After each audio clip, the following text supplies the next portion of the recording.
So we're live on both now. Yeah. So, hi.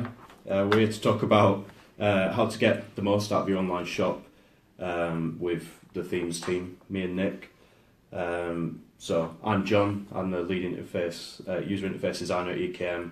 And I'm Nick. I'm senior designer on the themes team. So we're going to talk about a few points regarding kind of how you can improve your shop using our themes, some things that you might not know about our themes, and basically the common pitfalls and mistakes that people make, and how to improve them, how to improve your shop, hopefully make more sales.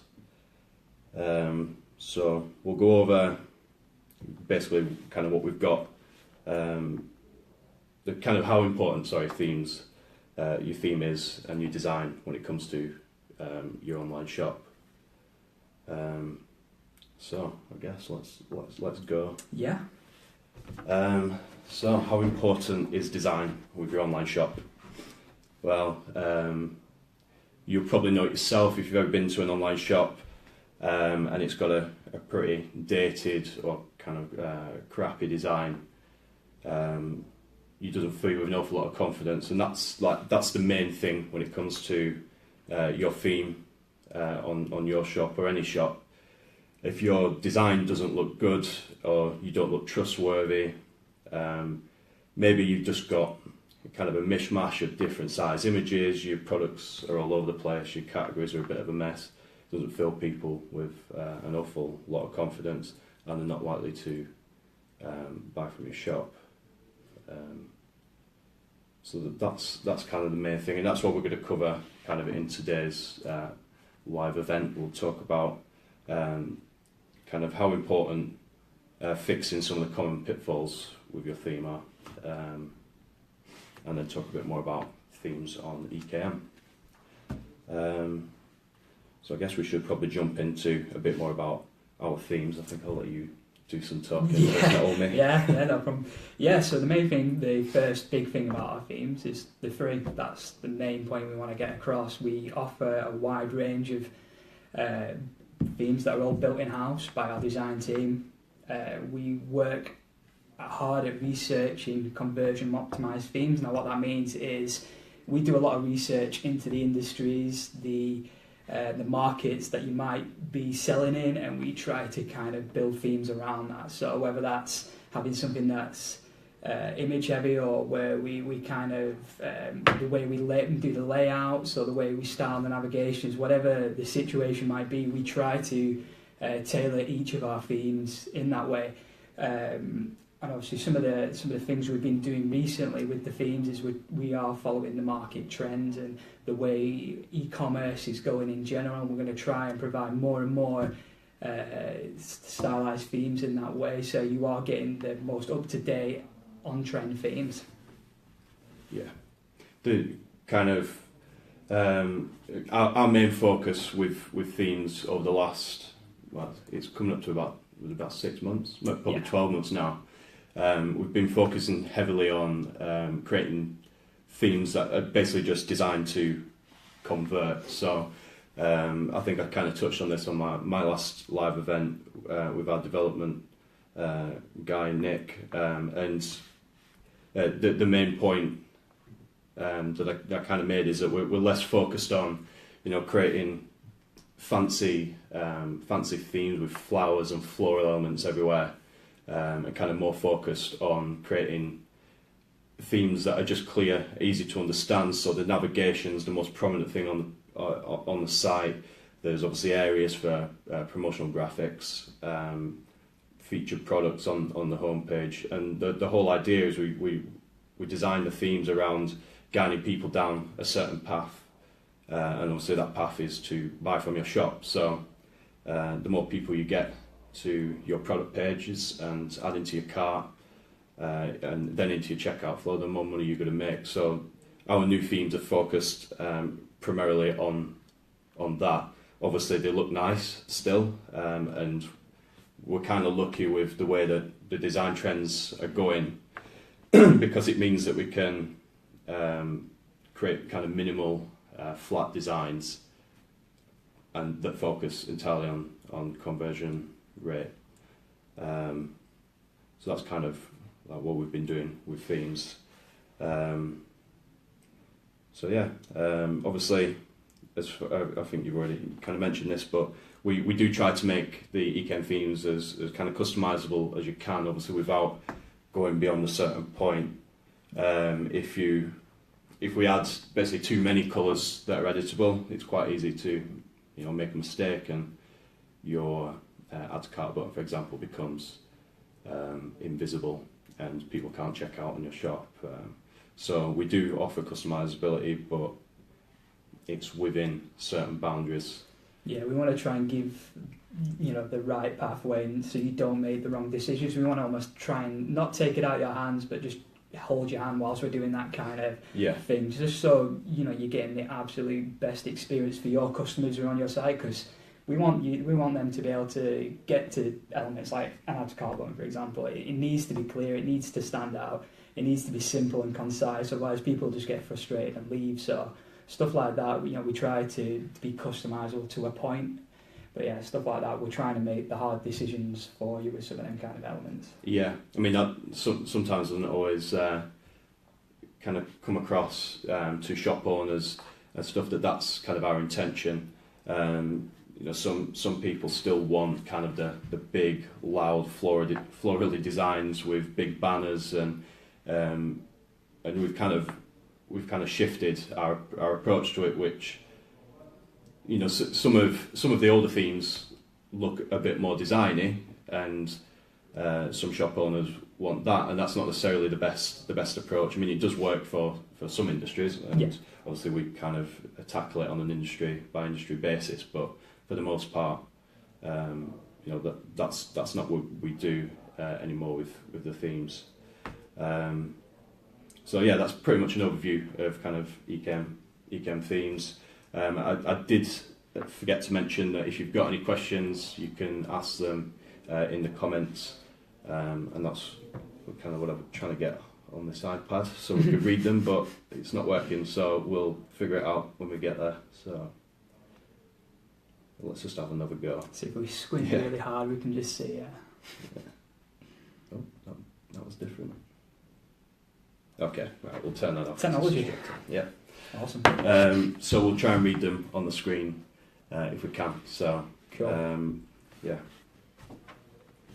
So then, top mistakes that people are making with their online shops, and we'll run through these on a one by one. Kind of explain the common pitfalls and problems with that shop owners make with their themes, and how you can fix them, basically. And I guess the main one, and I'll let Nick do some talking so it's not all me again, but the main one is editable elements on shops. If there's an editable element on the shop, it's quite common for you to feel like you need to fill that element with content, and that's not necessarily always the best approach. I mean, you don't need to have large areas of text that kind of distract from your products. That's one of the kind of the common pitfalls. So I kind of let Nick talk about ways that you can kind of improve your editable elements, and cool. Go for it. Yeah, so we've got a few examples of some of the things we've seen that happen that could be a potential pitfall for your online store. So the first one, overfilling. So what we mean by overfilling is giving too much information. There is such a thing as too much information, as crazy as that sounds. When we say that, it's something like if you wanted to put a short description on, you might just want something brief, where this is a black shirt with a floral pattern on it, something like that. Whereas you might give a massive list and a big massive description, and whilst that might seem good that you're giving a lot of information out, sometimes it's better just to break stuff up like that and give short, concise information. Again, stuff like about us, or even just little kind of promo images and stuff like that. Sometimes it's better to just put short snippets of information that are just going to be easily digestible by your customers. And anyone, you know yourself, if you go on any website and you encounter a big mass chunk of text, for example, you're just not going to read it. It's the way we are. We've got lazier as shoppers in general. I know if I go on a store and I see a lot of text, I'm just going to go, you know, I'm not reading that. I might go somewhere else. And you're just going to frustrate your end user just by making them have to do a lot of work to find out about your product, when, you know, if you are going to give quite a lot of information, you know, there is stuff where you can break it up into like smaller paragraphs or smaller chunks if you really have to do that. Another one we got is wrong content types. Now, there is a couple of examples where you could do that. So we might give you a pathway on our theme to say, well, this is a promo image, put an image in here, show off a range. It might be, you know, a new stock, a seasonal product. You might go and put text in there, for example, and whilst, you know, that's might be what you think is the best option, it might not promote anything or give someone an inspirational pathway to a certain product or to go further into your store. So it's all about, you know, making sure that you're giving someone a reason to stay on your shop and kind of have a view around or find a specific product that they might be looking for. It's quite easy to feel like you know, a big promotional graphic kind of outlining your Black Friday sale, for example. You know, there's not an awful lot of information that you want to put in there. You might, you know, say it's a Black Friday sale, but if you go down the route of saying, well, I'm not going to put an image in there because I can't get across kind of my points, all my points. I'll fill it with a lot of text, and I've seen it's quite common with banner areas on some of our older themes, the scrolling banners or fading banners, and kind of part of the reason that they're not featured as prominently in our newer themes is more just because if you start dumping in masses of text at the top of your shop, then people see that chunk of text first, and like Nick said, people aren't going to be reading large chunks of text, at least not, you know, on first visiting your shop. That will come later, and obviously, like Nick mentioned with short descriptions, your short description should be short. That should do enough kind of the selling of your product, get people roped in, and then as they get more interested in purchasing that product, you know, they'll read your longer description and your spec sheet and kind of things like that. But kind of going back to the elements, is don't put large bodies of text as the most prominent area on your shop. Yeah, sorry, I kind of... Cool, yeah, not a problem. Another mistake we've noticed when we have a look is leaving default theme content. Now, what we mean by this is when you apply one of our nice themes and it looks great, but say this theme is it's for a hairdresser, for example, or something along them lines, and you don't sell anything to do with that industry, you're leaving that default theme content on, you're misleading your customers into thinking you're in an industry you're not.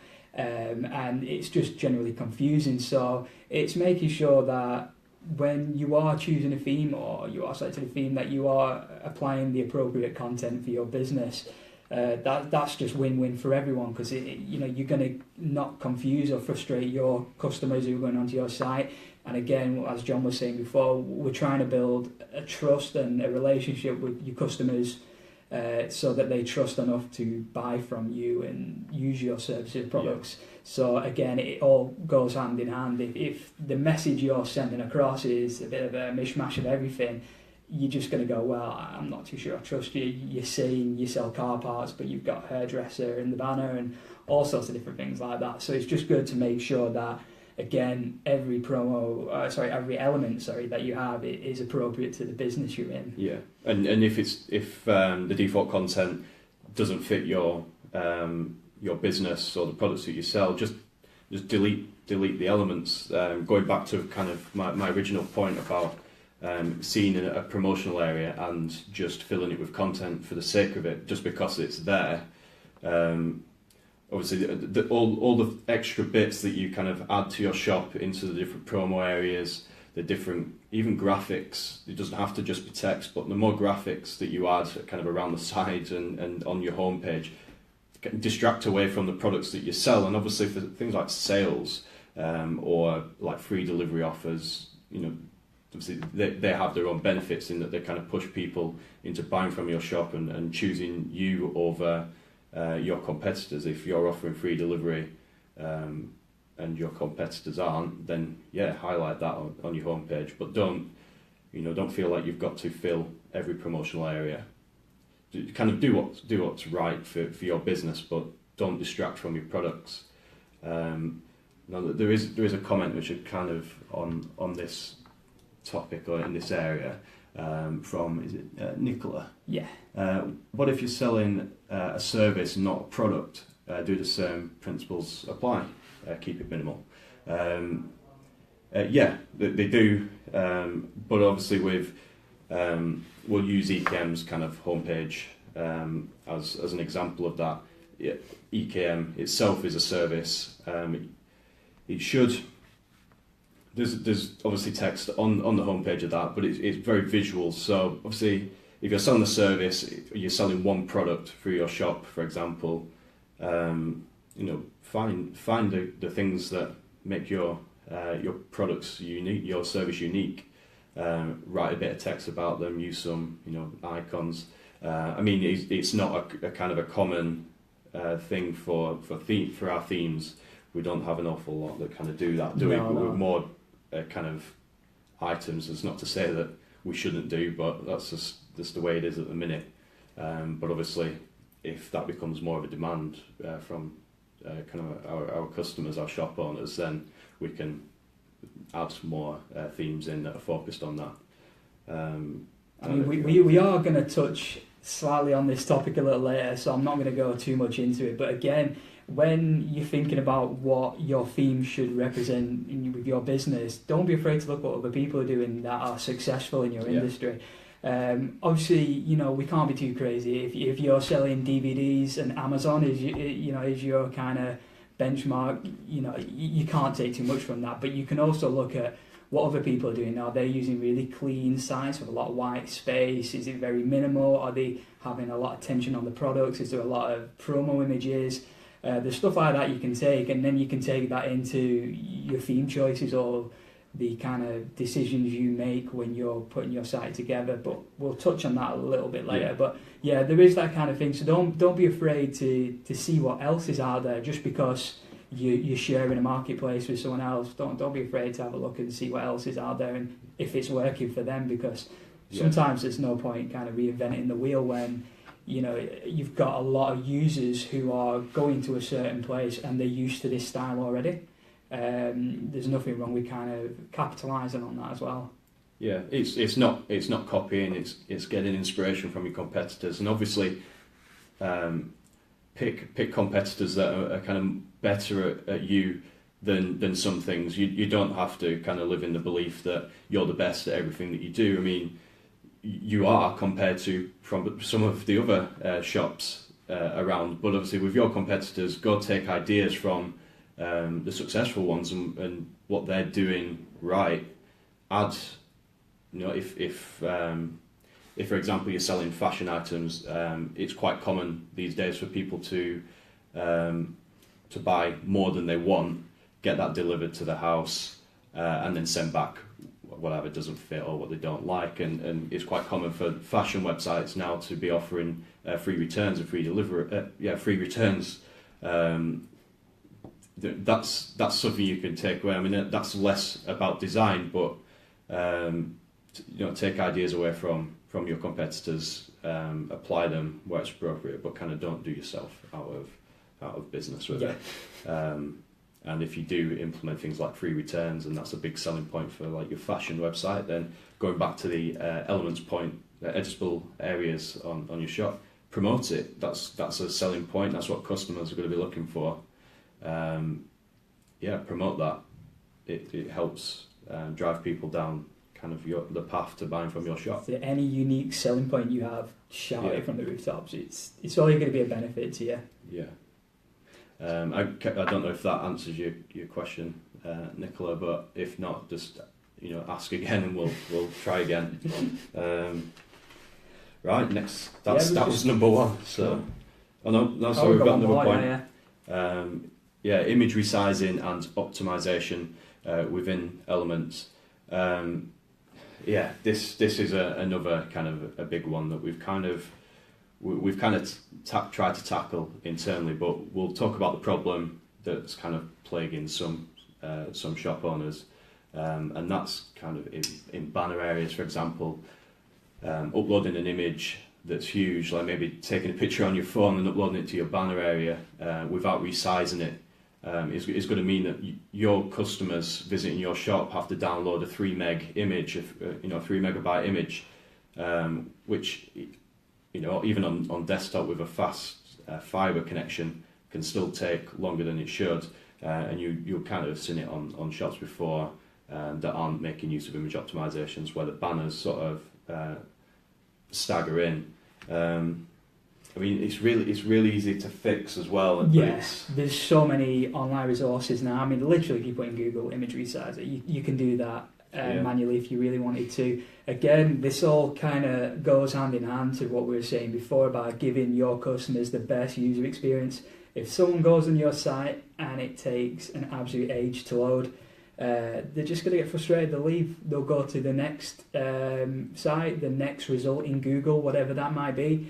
And then you've lost a sale, you've lost a customer, and that customer's not going to come back because they've had a bad experience and they'll remember that. So it's good to just think about these things where if you've got an absolute massive image, just think about what you can do with that. And obviously there is some other things you can do with. So the kind of the main one is if a banner is going in a banner area and you need it to be, we'll just pick some numbers which might not mean that much, but a 980 pixel wide banner for your banner fader on your theme. If you upload an image that's 2000 pixels wide, just resize it. You can do that. I'm trying to think of some examples. I know on the Mac there's Preview, which lets you rescale images, and you can find many tutorials on how to do that online. Like Nick said, just kind of give it a Google. But then even once you've resized the image down to the right dimensions, you can further optimize that. And there's services like Puny PNG. There's another one. Trying to think on the spot. Puny PNG is a good one. That's the one. Is that the one with the panda? Yeah, I think we use a special one because we're Mac kids, aren't we? Yeah. There's plenty of apps out there and websites, and you just drop your image in, and it won't affect the size of the image. It won't affect quality to a noticeable amount, but you can end up saving like 30% on the file size, and obviously all that helps. If you save 30% on all your images, that adds up to kind of a lot of load time basically saved for your end user. Yeah, one of the recommendations we have got is tinypng.com. That works. But again, if you are struggling, literally Google it and you'll find quite a few, and they all tend to do the same rough thing. Yeah. And we did have a question. I haven't got your name because it's just scrolled up slightly. But you were saying about changing the settings on your phone. Yeah, if you feel that helps and you feel that that's something you can do, you can do that. But I wouldn't worry too much. Just if you are taking your own photos, just do it as you normally do it, and then just run it through an optimizer, because that's literally going to do all the hard work for you, so you don't have to kind of keep changing settings and stuff like that. Just give it a go and see if it helps your loading speeds and stuff like that, and hopefully your bounce rate will be helped. I think Nick has actually just posted some links in the comments, so if you look in the comments, there's some links to some useful ones. And probably get shot for not saying this sooner, but if as far as product images go, you can actually do cropping and resizing of your product images within EKM. When you upload an image, there's an edit option which lets you crop and resize your images in there. So as far as product images go, I know that doesn't cover the elements part, but you can use kind of our own tools for that. There was something that I kind of mentioned that we're trying to fix that kind of in-house, and we're currently trialling an update with some customers where whatever size you put your element images in there, so if you upload your banner again, you upload that banner, shrink it down using the handles, or you change the size in the editor on EKM. When you save that element to your shop, we'll create a resized version, an optimized version of that image, and then that will speed that up for your customers. I mean, at the minute, that's not for all shops on all of our servers. That's just select few. But if you feel like you might benefit from that for whatever reason, maybe you're running your shop on your phone mainly, and you're adding products and images through your phone or your iPad, there might not be as many tools readily available for you. So you could benefit from resizing banners that way. So perhaps speak to our support team, or if you've got an account manager or an expert, you could speak to them about enabling that. It's something that we can enable on a shop-by-shop basis while we trial it, and then it will be pushed out to everyone soon. So that's a useful feature, and then you won't need to rely on as many external tools. So that kind of covers that one. Yeah, so like John says, get in touch with your account manager and we'll sort something out for you. It seems like a few people would benefit from it. Yeah. I guess anyone who's just joining kind of our live feed, we'll probably reintroduce ourselves. I'm John, the lead user interface designer at EKM. I'm Nick, I'm senior designer on the themes team. And we're talking today about kind of common pitfalls and mistakes that shop owners make with their shop and how to fix them. So if you've got any questions, feel free to ask them in the comments, and as long as they don't scroll past, we'll try and be answer vigilant with that one, I think. Some customers have already, or some people on Facebook and Instagram have already asked some questions, so we'll touch on those ones later. If you've left a comment in our group about this event, we will answer them just towards the end. But if you feel like it's relevant to anything we're talking about, just kind of jump in and ask away. So that's one. Right, categories. This should be not as long of a point, but category names are a big one. You've had first-hand experience at this, so I'll let you talk about that. Yeah, so category names, what do we mean by this? So it's a tricky one. So what we mean by this is your main navigation where you've got all your categories of your products. So the first point we want to raise is the amount of top-level categories you have. So what we mean by that is how many categories do you have on a top level that is manageable for your end users to kind of work with. Now when we say that, we see some customers, they might have 15, 20, 25, even who knows more top level categories, and that kind of expands onto rows and rows of different categories at the top. Now the problem with that is it does look messy. We're kind of throwing a lot of information leading back to what we said before at the customer as soon as they hit your site initially. So what we do recommend is when you are thinking about organising your product into categories is to maybe limit your top level categories to between 6 and 8 is probably a reasonable number, where they do say, the end user, it is difficult for them to remember more than 6 or 8 at a time, or even work with and process that. So the main thing is just keeping your category as low as possible, so it's a manageable kind of chunk of information that you are hitting the users with. Now, one thing we do try to do to tackle that on the themes, how we're going to help you with this, is we do have mega menus on a lot of our newer themes. So what's a mega menu? Basically, it's a drop-down menu which kind of organises that for you in the best way possible, where we're trying to section your information into manageable chunks for your end user. So we are trying to do that for you to take the hard work out of it. But again, it always does require a little bit of work from you guys just to make sure you are being sensible with the way you're approaching it. And it is something where, if you do kind of manage this slightly better, if you are having this kind of issue where you have got a million different categories, I think you will find some benefit for your end users. And again, the main thing, the main killer in this kind of thing is the length of the names. Now, what we tend to see is just an example off the top of my head. You might put a category like tops and bottoms and leggings, for example, all in one big category because you want to kind of get everything into one. Now, whilst, yeah, I can see the point in that, it's going to be a bit of a killer in making stuff expand onto 2 rows. So one good example is to maybe just have one section that's tops, one section that's bottoms, another section that's leggings, and just kind of break it all down a little bit. So yeah, do you have anything to add on that one? Yeah, I mean, as far as kind of Ecamm goes as a product, we do, as with category names, make suggestions. So as you're typing in or editing your category names, if we think it's beyond a certain amount of characters, we'll suggest ways of reducing it.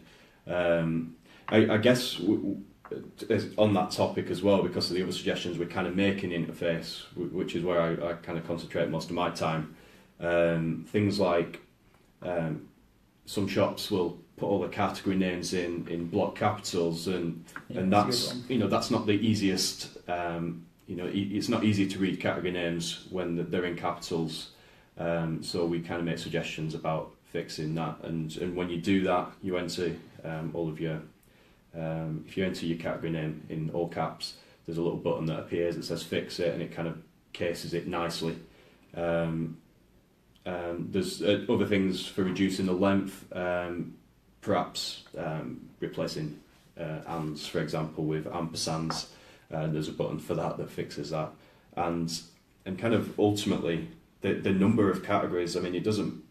Nick's already kind of mentioned this, but it's entirely variable. Basically, if you've got, I mean, we'll touch more on this because I think there's a question related to this. But if your categories are long names, you might only get 4 or 5 on a line before it wraps around. So, kind of, as shop owners, you're in the best position to make decisions on this, but find ways to reduce the length of your category names if possible. Obviously, this should still be meaningful to your customers visiting a shop. If fashion's kind of an easy one, but when you start going down the route of selling like technical products, for example, it's quite easy to break your navigation up into brands, and there's long names for brands and stuff like that. You run out of space quick. There is no optimal number of categories. I think in the interface we suggest, I think 8 top level categories. Sounds right, yeah. But if you're in doubt, the best way to kind of think of it is open up a Google document or a Word document and just list your categories, and any that fit as subcategories within others, kind of do that. Build a hierarchy on paper before you go and start messing with your shop, because it will make it much easier down the line it'll make it much easier to start with, to structure your categories on paper first before jumping into your shop. I guess that kind of covers the category names. Unless you've got anything else to add, Nick? No, I've got nothing else. I think you've covered most of it. If there is anything you're unsure about, again, just leave a comment and we'll try and answer it the best we can. Yeah. So I guess moving on to point 3, and that's uniformity. And this is basically, product images, descriptions, short descriptions, product titles. One of the most common things that shop owners do is kind of have product names and product images that are all different sizes and lengths, and it causes a bit of a mess on your theme, because you end up, if some of your images are square, some of them are kind of portrait and landscape, you end up with your images bouncing around the page on a row. And that's the same with product names. If you can keep them a similar sort of length, then you'll benefit from that. I mean, as far as images go, what would you suggest with that, Nick? Yeah, when we looking at uniformity with images, the best kind of looking sites always have the same style images, such as the same aspect ratio. So if you're going to have like a portrait or a landscape image, stick to one area and kind of do the same. So if you think your portrait images look best, make them your main image for your products and keep them all portrait. That way you're going to create a uniformity and symmetry with all your kind of products. So it will just generally just look nicer and more professional rather than having a kind of jumble of different kind of aspect ratioed images.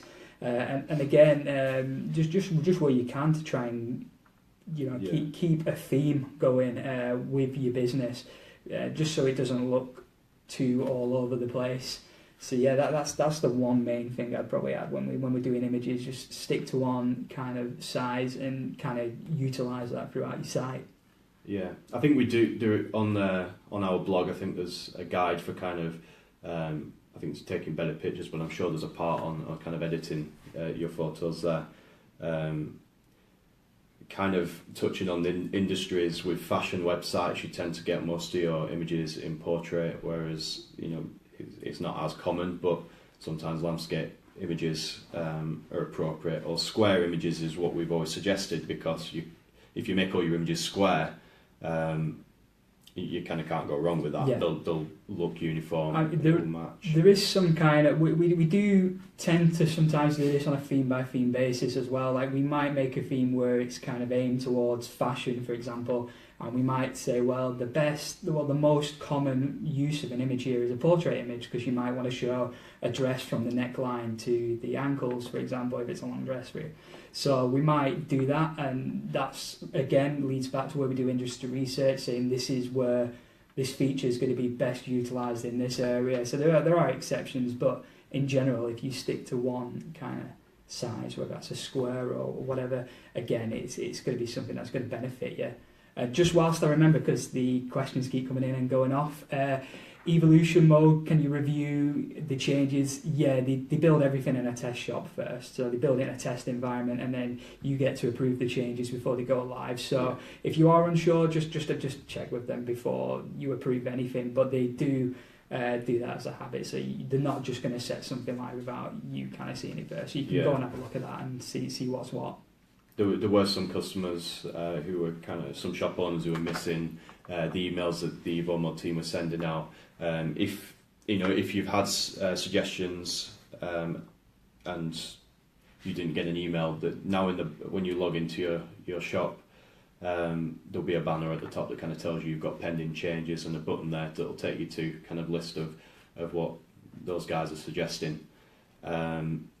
And yeah, if you're not happy with a suggestion that they make, you can just say no, leave a comment about why, and then they can come back to you with more suggestions. Yeah.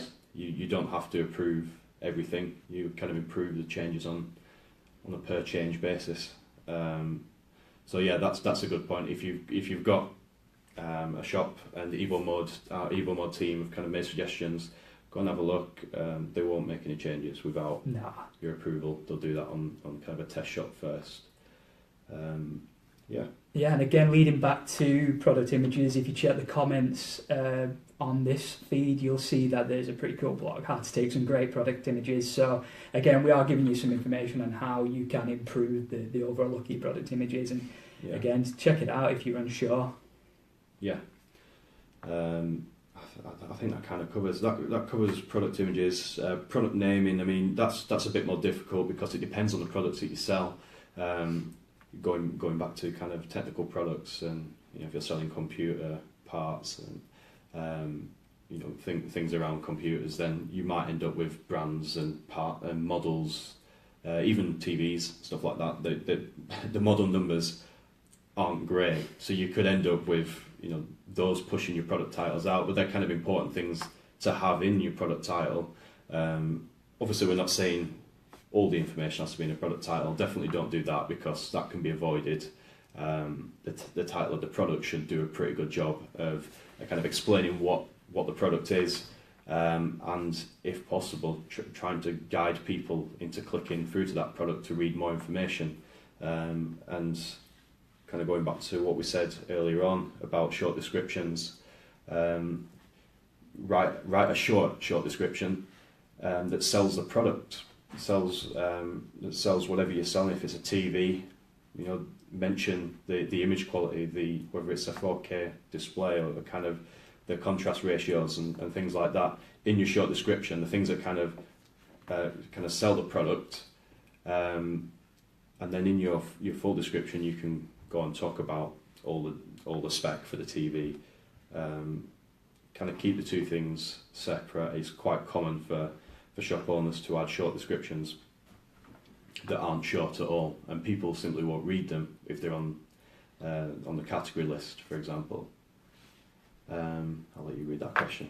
It's all yeah, so we've got a question coming in. So will changing the colours in manual mode, will this affect Evo mode, or are we stuck with the colours that come with the theme as not auto-changeable?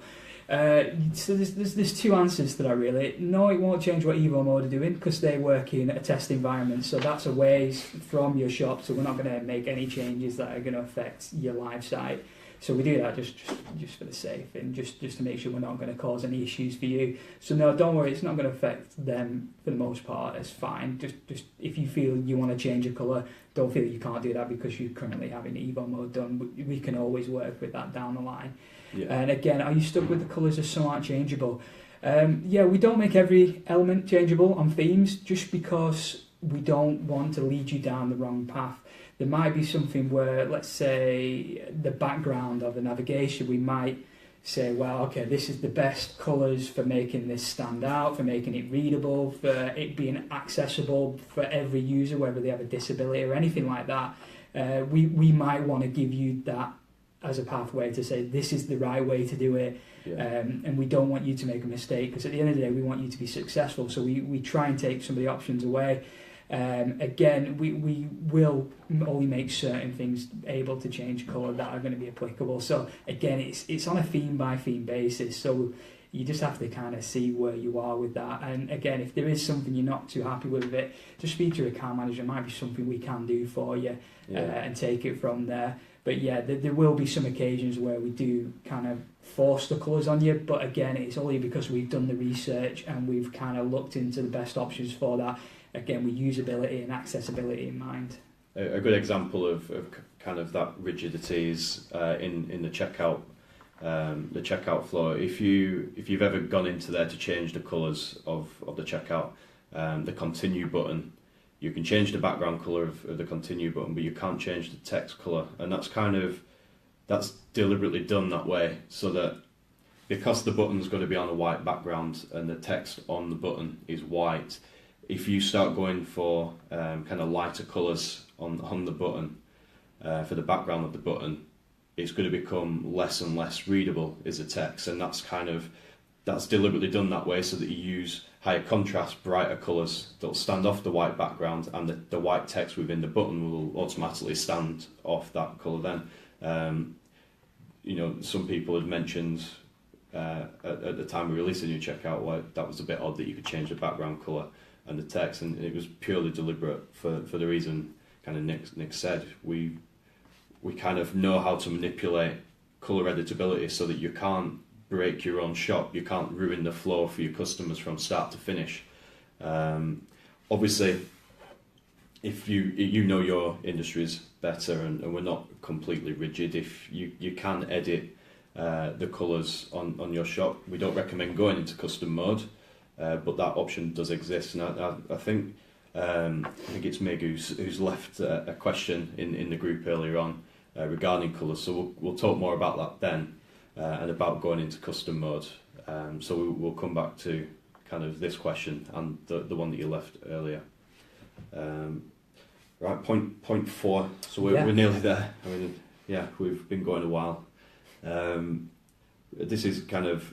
We've kind of already touched on this a bit with uniformity, but products and category content and kind of how you can improve them. I mean, we've talked quite a lot about what. I mean, I know that's the point of this. What shop owners are doing wrong with their shops, but what's some suggestions for things that you can do right without picking faults? There's things that you can add to your product descriptions, your product images.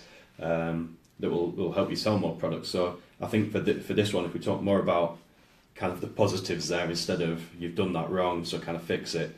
This is more suggestions of things that you could add. I imagine these are suggestions that our account managers and our experts are making to customers anyway, but it's worth mentioning on this. So, yeah, I guess. Do you want to? Yeah, to so touch on some of the so points? one of the examples we've given that we think is pretty cool is if you can do it, is if you've got any product videos, they'd be really cool to add now. Again, it's adding an extra level of interactivity with the site to engage your end user into kind of looking into a product or getting more information about something. So there's stuff like that where you can add that, whether that's a YouTube link or something like that, where you're adding it. And again, there's another form of getting feedback from your customers as well, with comments and likes and kind of stuff like that. So again, it's adding an extra level of a reason to stay on the site and to kind of engage with the product and your kind of site in general. Kind of touching on the video thing. I mean, you can host your videos wherever you want. At the minute, there's no way of uploading a video to your Ecamm shop just because of the sheer file size of the videos and kind of the video platforms, kind of the video platform that we'd have to support. YouTube does a great job of it. Vimeo does a great job for hosting videos. So go and put your videos on YouTube. But in our editor for your product descriptions, you can easily just drop in a video just into your product description. There's a button in the editor for adding videos. Go and do that. I mean, your videos don't have to be kind of big budget blockbuster films. You could just if it's I think an example, outdoor furniture, for example. So you're selling a bench. Take your phone. Your phone's a great camera. I'm sure there'll be some people who disagree, but take your phone and just kind of walk around. Take a video walking around the bench. If you've got a selection of images that you can't upload to your products because you're limited to 5 images, for example, create a slideshow. There's plenty of apps that would kind of help you do that. Obviously, if you can kind of commentate on the video, then do that. But it's just it's another layer to kind of help you sell your products, and videos are becoming more and more common for that. Another example that popped into my head then is if you look at ASOS, for example, you can watch. Tell me if I'm wrong. You probably shop on ASOS more than me, but ASOS, you can watch a kind of a catwalk video of the clothes that you're looking at, so you can watch someone wearing the clothes, kind of see how it fits, kind of the style of it.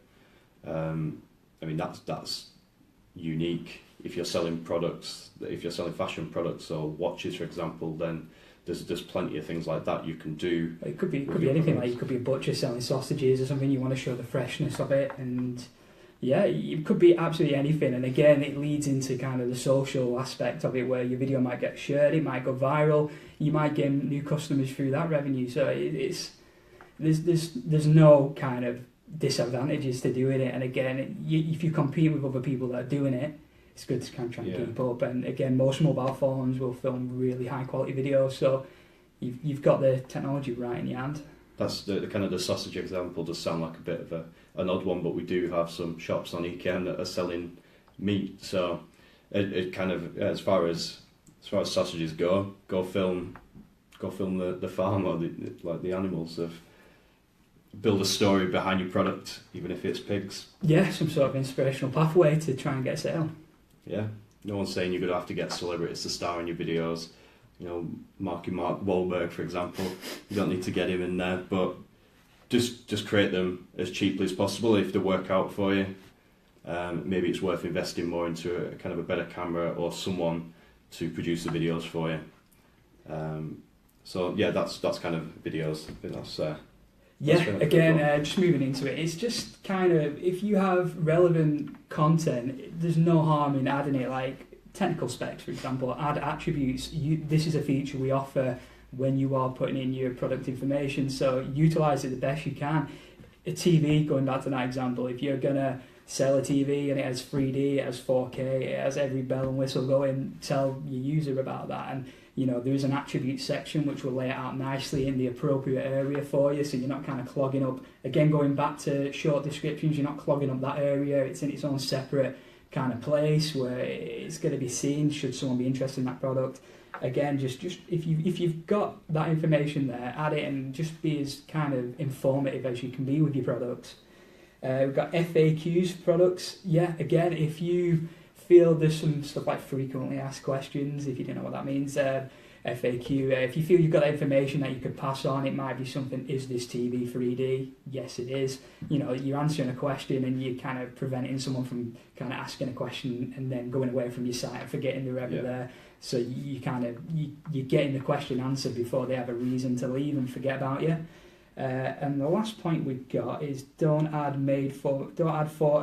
pre-formatted information to description. So you might be copy and pasting from a wholesaler, for example, and you might copy and paste that information. It might already have some sort of pre-formatting on it where it's kind of making it all different fonts and different colours and sizes.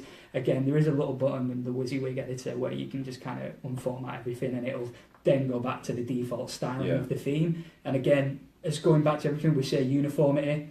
Again, we same with images. We want to do the same with fonts and stuff like that. So again, just format your content appropriately. And I mean, try and write your own descriptions if you can.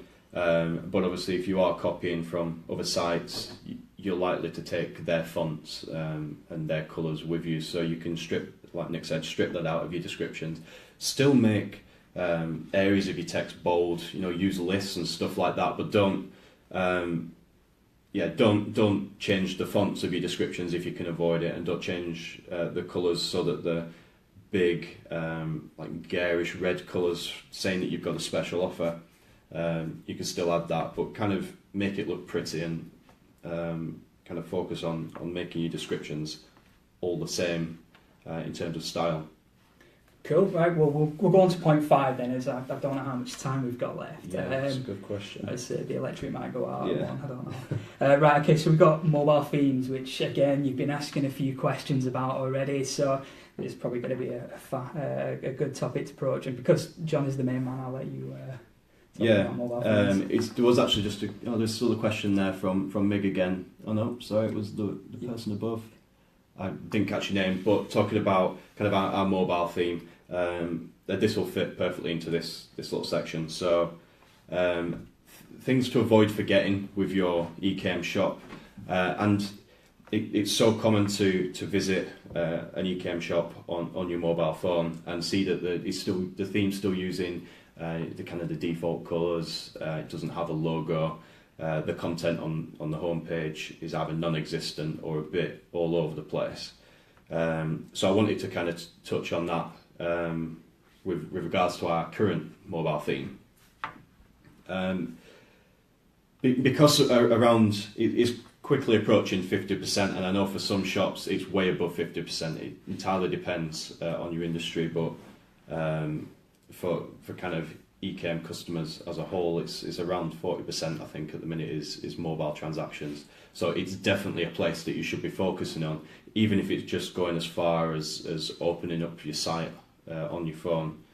Just kind of see what it looks like. If it's not a great experience, make some tweaks, change the colours, add a logo.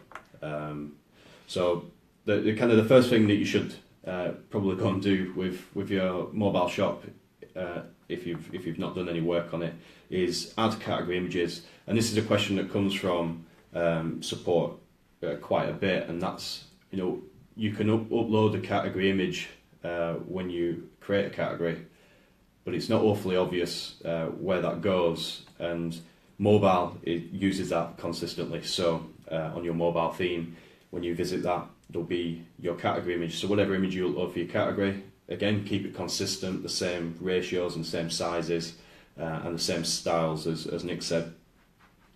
But do upload them. It helps people on kind of their tiniest screens get an idea, because the navigation's different on your mobile theme. The images, uploading the category image looks great. So definitely do that. And if you're not going to do it, don't add category images for some and not for others. Keep it uniform. If you don't want category images, just remove the category images from all of your categories. So that would be a good one. Obviously, check that your colours match your desktop theme or your brand. So if you're an established brand and you've got existing customers who are repeat customers, tweak the colours of your mobile theme so that people know that that's related to the desktop one, because it is quite a different experience, and that's kind of what the comment said. And one of the questions that we've got about mobile is, why do they look so different? And it's probably a good time to answer it now, kind of get that question out of the way with. But they look different because the desktop theme that you choose and the mobile theme are both built for those different platforms. Our desktop themes are built primarily for desktop, so they're responsive in that they scale up if you're on a bigger display and make more use of the space, but they're not responsive down to mobile, and there's plenty of reasons for that. If there's a blog post on our blog about why responsive themes aren't the answer to everything. Our mobile shop theme is a great solution. I'll not go over those points because I think the blog post will do a pretty good idea, and hopefully Nick is still here and not on his lunch and he can post a link. But just to kind of touch on the main points, if you build a theme just for mobile, it means that the images are the right size for mobile devices. You're not going to be downloading a huge image that takes 5-10 seconds to download. That's not a great experience for your mobile users. If your content, for example, you might add it on desktop, add tables and things. That doesn't format too well on mobile on the tiny screen size, so it's difficult to get your kind of content to work with responsive themes. If you download a responsive site, the first thing that happens when you hit that on your mobile is it goes and gets the primary CSS, which is for desktop. So that includes all of the images and fonts and whatever else might be getting pulled in, and downloads that first before the style sheet for the responsive or the responsive section kicks in. So you've at that point already downloaded your desktop website and then turned it into a mobile website, and that's not great either for load time. So that's another reason that we keep the two very separate. There's also there's a link in the comments section again if you want to see the article that I mentioned. Yeah.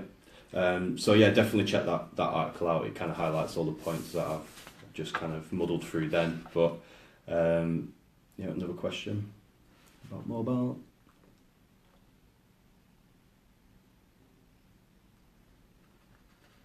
So on our mobile site, some of our images appear stretched compared to what they look like on our desktop site. Is there a way to fix this?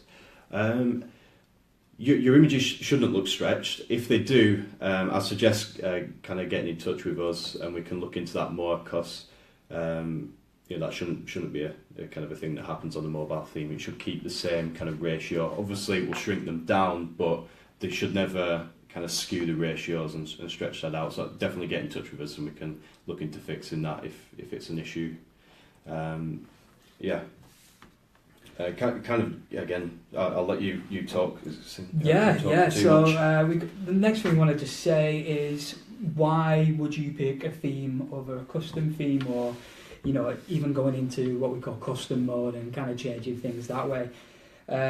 So again, one of the main reasons for our customers is why they want a theme is the upfront cost. I mean, no one wants to pay thousands of pounds to have something built for them, especially when you're a small business starting out. That is a big initial hit to have to take, and that's why we're kind of really putting a lot of effort and resources into our themes team, because we want to give you the best looking themes and we want to give you the most relevant and up-to-date themes for the industry. So yeah, again, we offer all these free. There's no initial cost to any of our themes.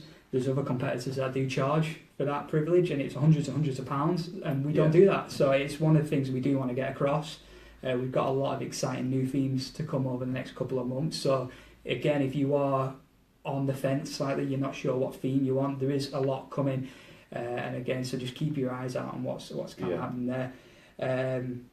Again, one of the big things is you pay some design company £1,000 to have your theme made, a custom theme made for you. You're stuck with that theme. That's your theme now. And you decide 6 months down the line, well, actually, we're not quite happy with that. We want to change it. We're going in a completely different direction, whatever the situation might be. Well, that's another £1,000, but that's two.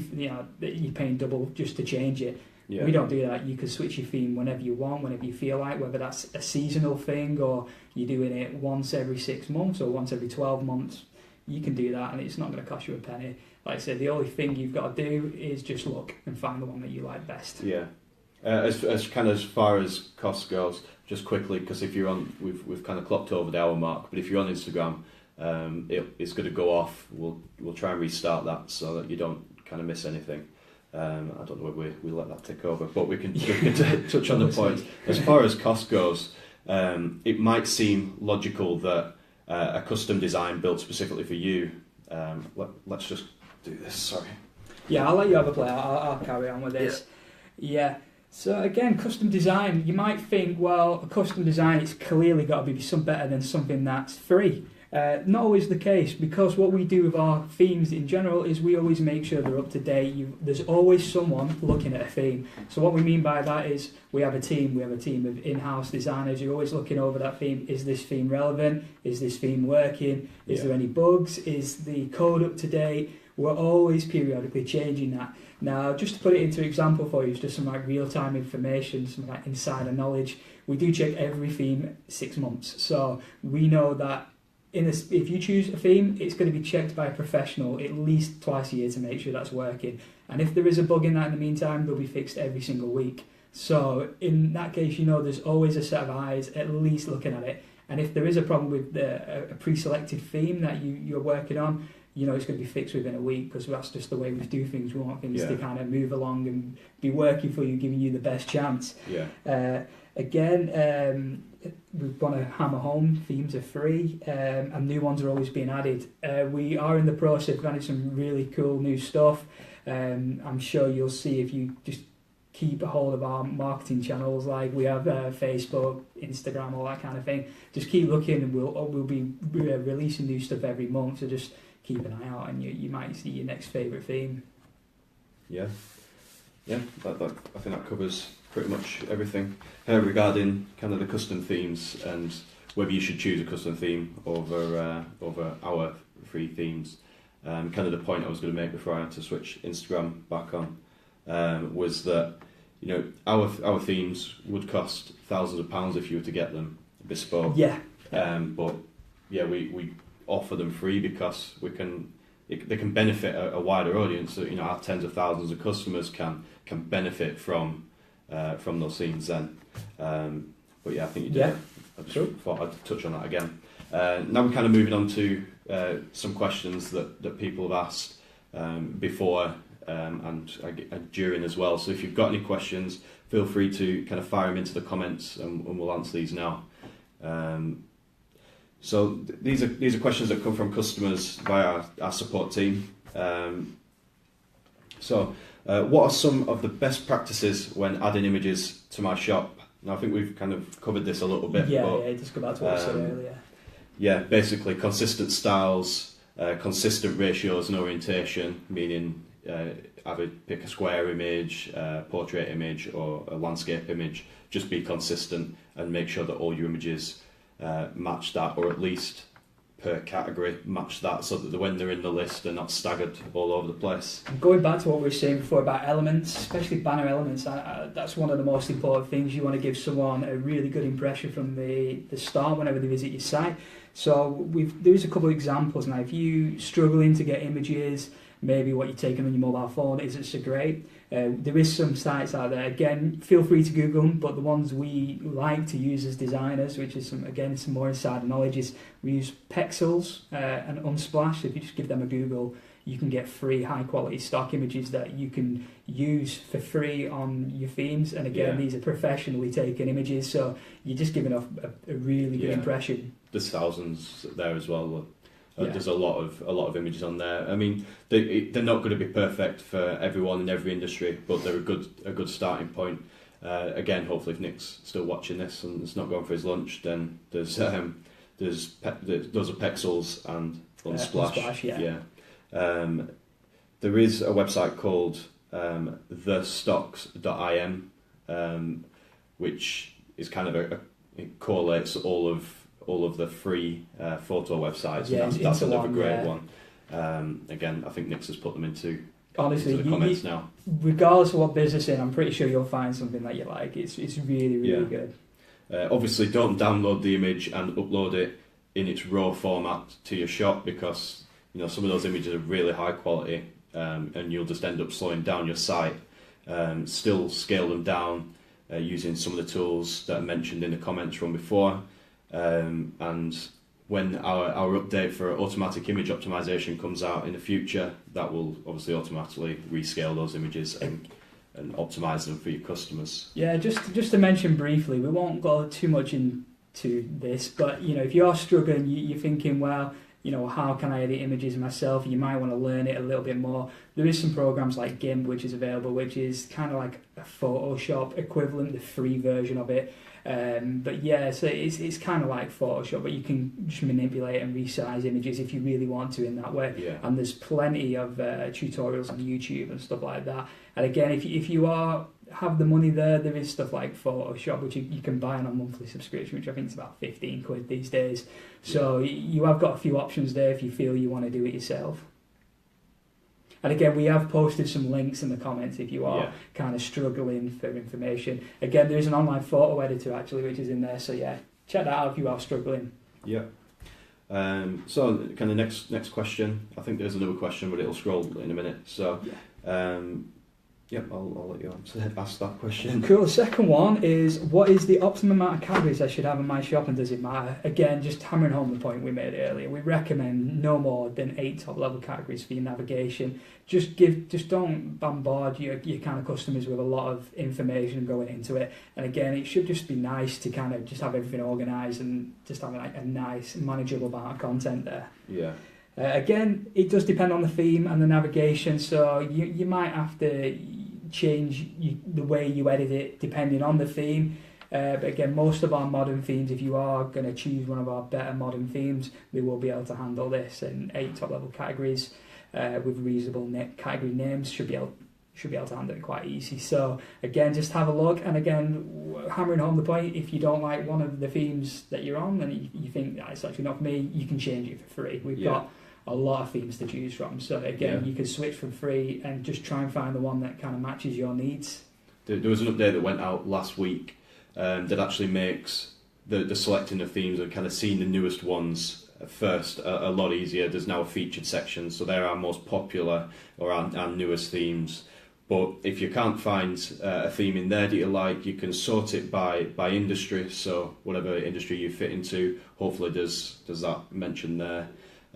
All of our themes can be tweaked to fit any industry. We do sort of slot them into those groups on our theme chooser, but you can, if you strip out the promotional graphics and you just kind of have the outer shell, I mean, it could fit any industry with a little bit of tweaking. But again, even then, if you're not sure, speak to your account manager or one of our experts. And they'll be able to help you pick a theme. If you're having evolution mode changes or suggestions, they'll help you choose a theme as well. So there's plenty of options. It's basically just get in touch with us. We offer these great services with our experts, so it makes sense as an eCamm customer to make use of them. If you've got a subscription with us, then speak to our account manager and experts. So I think that answers that question. Yeah. Question 3: should I feature products on my homepage, and if so, how many? The quick answer to that is yes. You absolutely should feature products on your homepage if it's kind of relevant to your shop. As far as how many, again, it depends on the theme that you're choosing. So kind of the answer that I've got for that is just a couple of rows. Maybe 2-3 rows of products for special offers. On some of our themes that might get you, 8 or 12 products.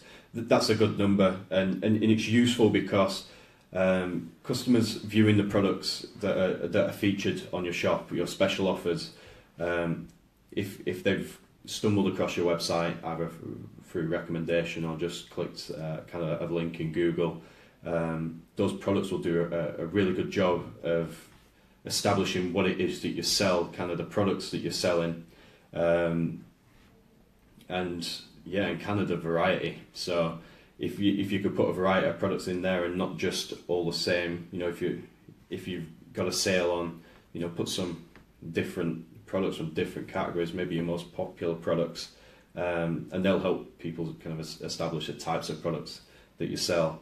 Again, going back to what we said earlier about bombarding people with information, it's, like John was saying, it's good to just have a couple of rows rather than having like 6, 7, 8 rows of just images of products. So just kind of just keep it simple and kind of keep it clean and give your end user a kind of manageable chunk of information to take in. And again, it will also establish what you sell, what your business is all about. Because for a lot of people, this will be the first time they've ever hit your site. So again, with search isn't always reliable. It might serve you up a suggestion which isn't anything to do with what you're looking for. So being able to hammer home that point of, I'm looking for a certain product, and you sell it straight away, you're letting people know they're in the right place. So again, it's just another chance of turning that person into a conversion. Yeah. With special offers, kind of the last 2 points that are worth mentioning, not special offers, featuring products on your homepage that might be special offers, they might just be cool products that you sell, but refresh them often, change them up, don't keep them always the same. Customers coming to your website, they might not want it to be the same every time they come. If you look at Amazon, for example, you don't have to copy Amazon, but using them as an example, that the products on their homepage, they're obviously bespoke to you if you've got an account, but if you don't, they highlight their lightning deals and stuff for the day. So it might only be a product that's on offer for today. They kind of show that on the homepage, and you can do something similar with your products. Seasonal products. If you're a fancy dress costume company, for example, towards Christmas, people going out on Christmas parties, fill that with Christmas fancy dress costumes, edit your elements and stuff, and add banners in. You've got a Christmas sale on Christmas costumes, things like that. Kind of refresh it, keep it different every time someone kind of comes to your shop. Question 4. Cool. Question 4. Should I have any other info pages on my shop? Which ones are necessary? The simple answer is yeah. Basically, what do we mean by this? Basically, building confidence around your brand or your company. So what that means is contact us. So you might have information about where you're trading from.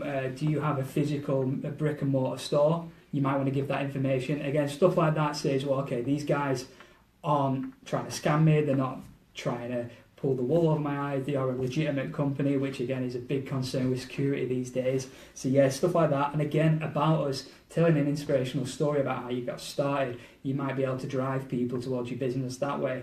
Again, what is your business? What makes you unique? What is your USP to your customers? How you're going to portray that. Again, about us pages, they're always great, and again, it just adds that little bit of legitimacy to your business in a world where there is a lot of cowboys. It's just making sure you look the best presentable you can be.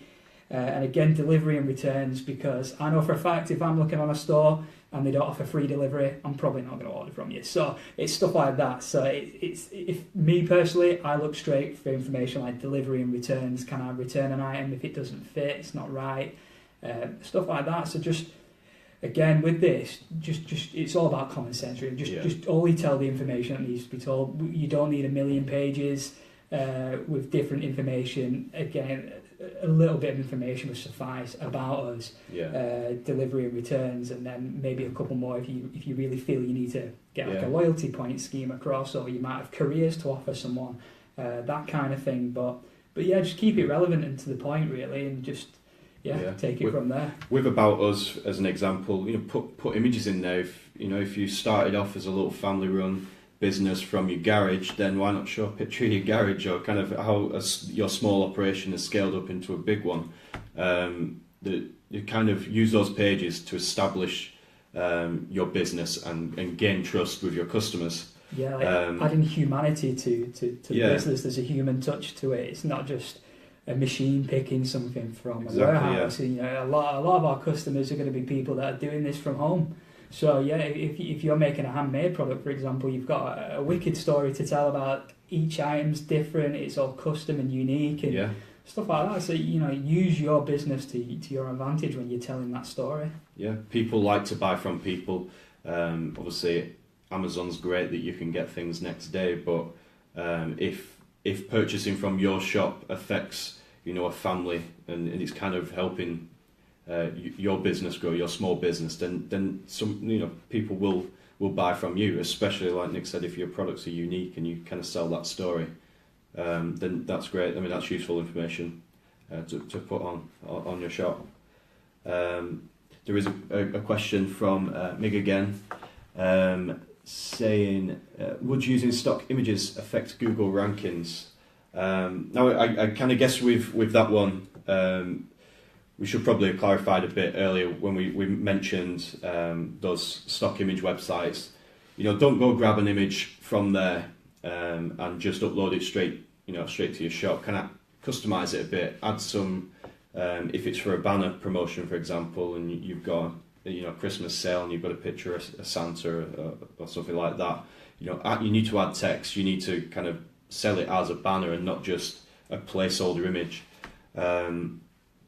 One of the things from our themes quite early on into our relaunch and restructure of our themes and what we were putting out, we put large images in there with no text on, and what we found from doing that is that some shop owners would apply the themes, like the image because it kind of matched the products they were selling, but because it had no text on and it kind of had no point being there, they basically just had these huge images on the homepage which push down the content, and people do scroll, but they're not going to scroll past large images that don't do anything just to click a product out onto your shop. So don't just put a stock image into your banner fader and hope it'll work, because it most likely won't do.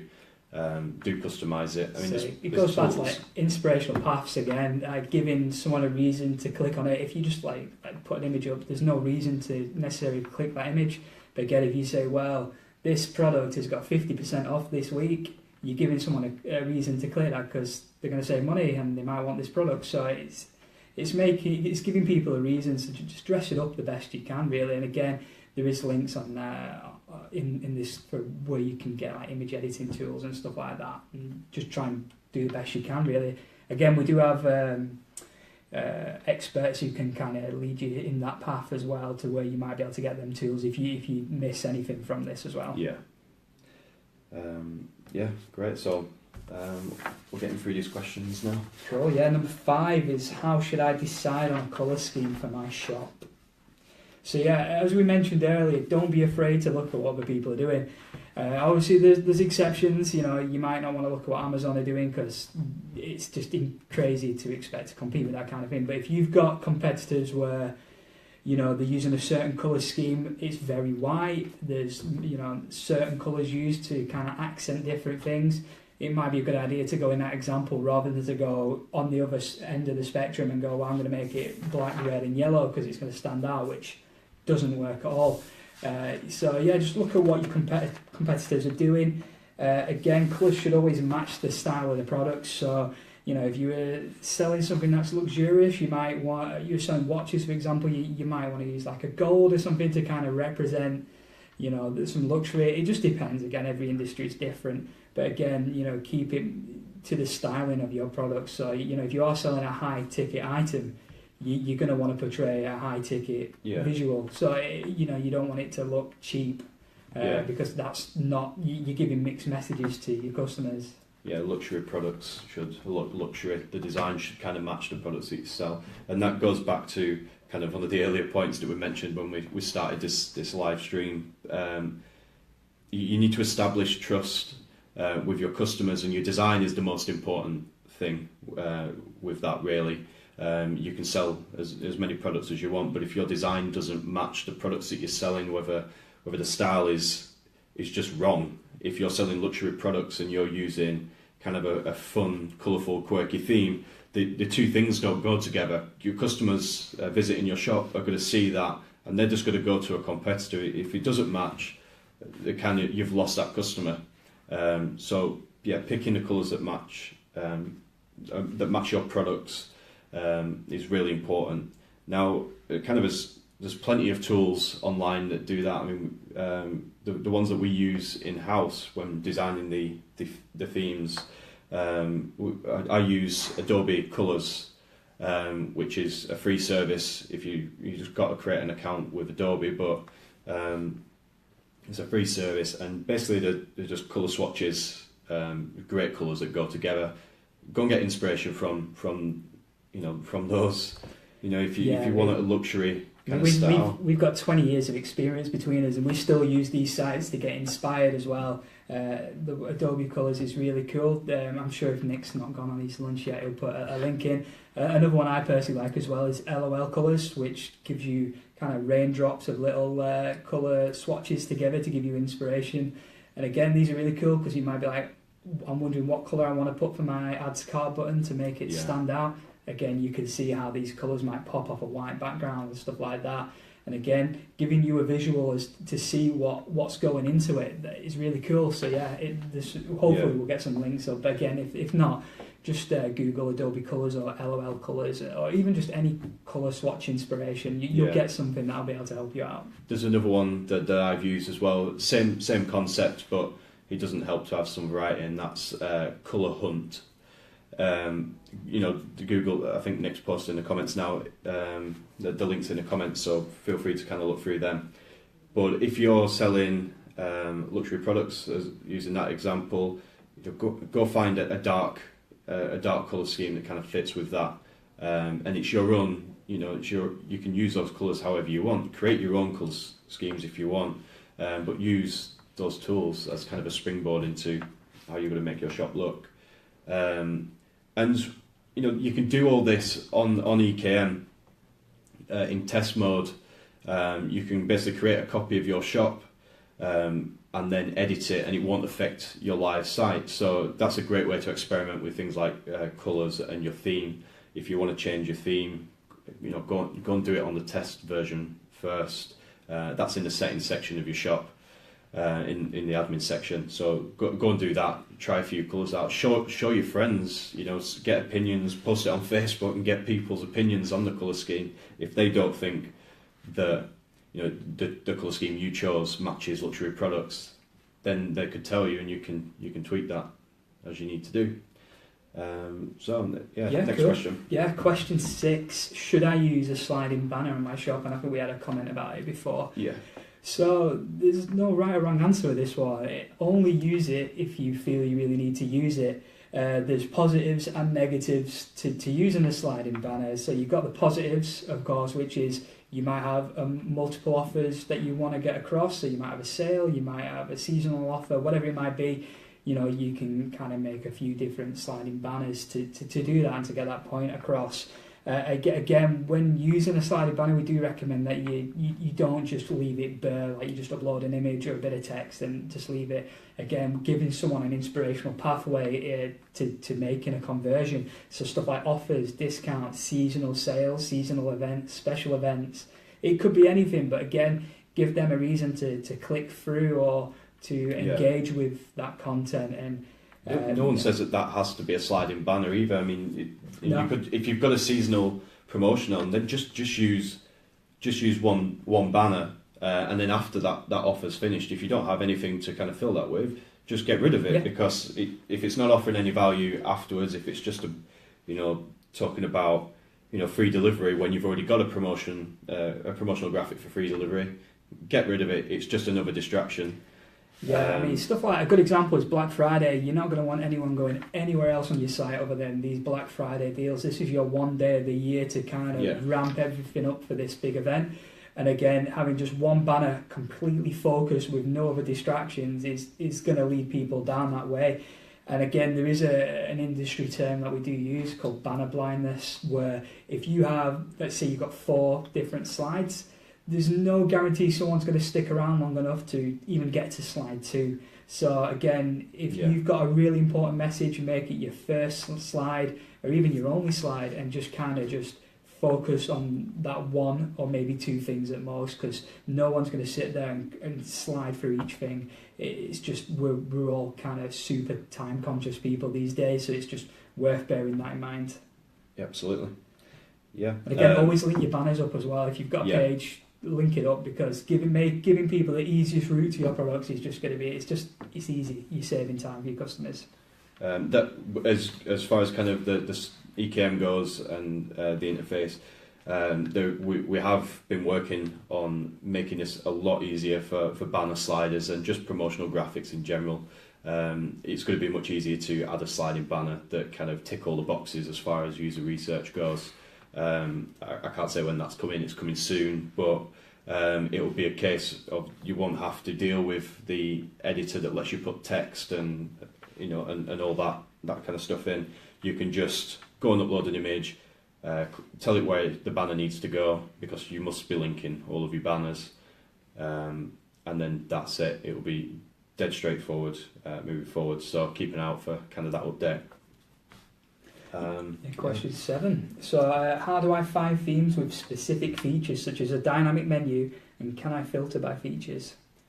So that's kind of my remit with the interface. At the minute, there's no way to kind of filter by themes that have certain functionalities, but the one that's mentioned in that question, the dynamic menu, or we talked about it before, the mega menu. Most of our new themes have that, and that's basically when you hover over a category link in the menu, it'll drop down with secondary and more categories, basically subcategories, and they're in most of the new themes.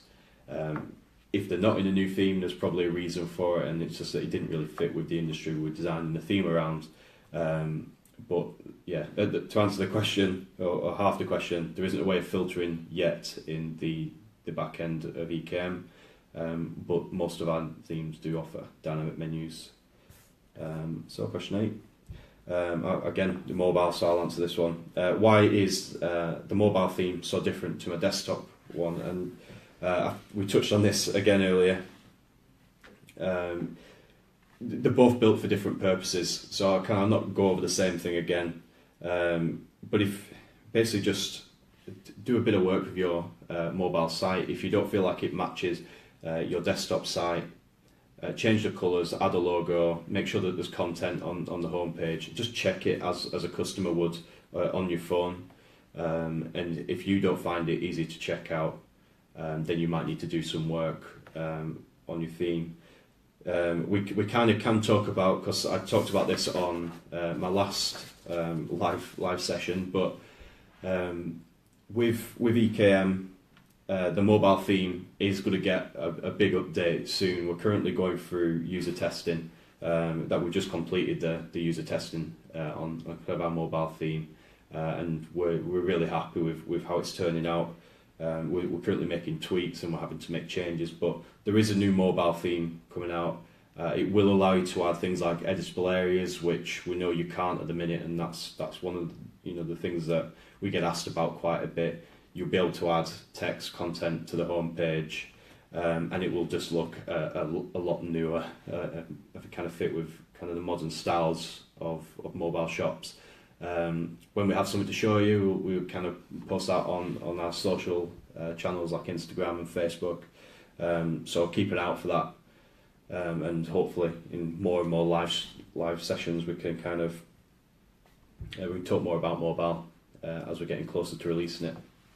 So those are kind of all the prepared questions. I think we've answered some of these already, but this was from Megu, who asked this in the group earlier on. Can a drop-down menu be added to the mobile theme? And again, with it being mobile, I'll kind of answer that, but no, not at the minute.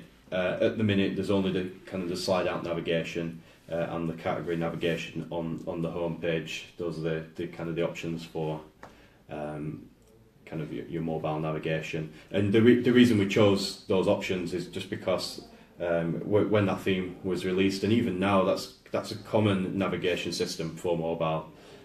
We have improved it in our new theme, and that's probably the main focus of our user testing, that customers can actually navigate that, and it's all looking very positive. So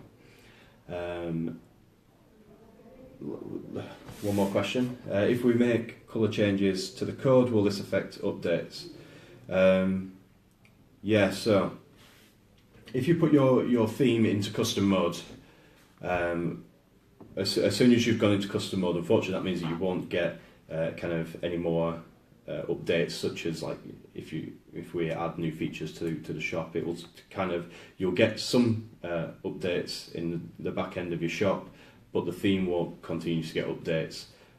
So only put your theme into custom mode if you're absolutely certain that it's the right choice. If you absolutely must do because you need to edit a colour, then do it, but just kind of know the risk with it, that if we're making user experience improvements to the themes, which we do, like Nick said earlier, every 6 months every theme is reviewed and improvements are made. If there are improvements to be made, you won't get the updates for that anymore. So do keep think about it before you put it into custom mode.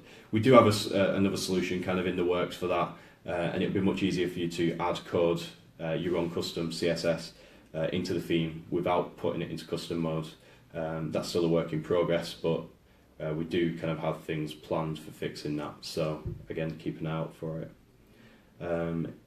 I think there's how can I revert back? I don't know who's asked that question, but how can I revert back? So if you're in custom mode, go into is that Mig again? How can you revert back?